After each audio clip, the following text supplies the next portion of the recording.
ঐতিহ্য ও ধর্মীয় সমাবেশের মধ্যে দিয়ে রানীবাজারে শুরু হয়েছে অন্যতম বৃহৎ ধর্মীয় ও সাংস্কৃতিক উৎসব শ্রী শ্রী রাধাকৃষ্ণের ঝুলন যাত্রা।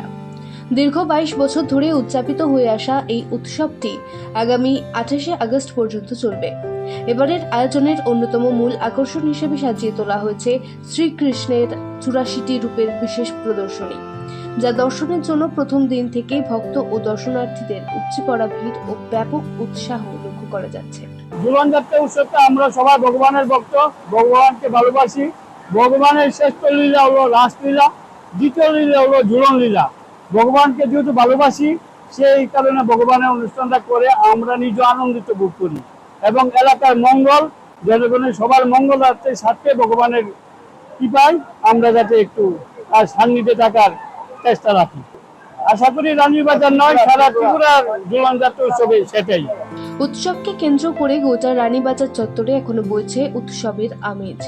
মন্দির প্রাঙ্গণের পাশাপাশি সংলগ্ন এলাকায় বসছে জমজমাট মেলা এবং ক্ষুদ্র ও মাঝারি ব্যবসায়ীরা বিভিন্ন পসরা সাজিয়ে স্টল দিয়েছেন, যার ফলে স্থানীয় অর্থনীতি ও ব্যবসা বাণিজ্যেও দারুণ গতি এসেছে। ঝুলন যাত্রা উৎসব কমিটির সভাপতি জীবন কৃষ্ণ মোদ জানিয়েছেন, আগামী 28শে আগস্ট পর্যন্ত পুরো উৎসব প্রাঙ্গণ জুড়ে প্রতিদিন নানা ধর্মীয় আচার অনুষ্ঠান এবং ভক্তদের সমাগম অব্যাহত থাকবে। ত্রিপুরা থেকে দেবাশিস বোসের রিপোর্ট, সিএন ত্রিপুরা।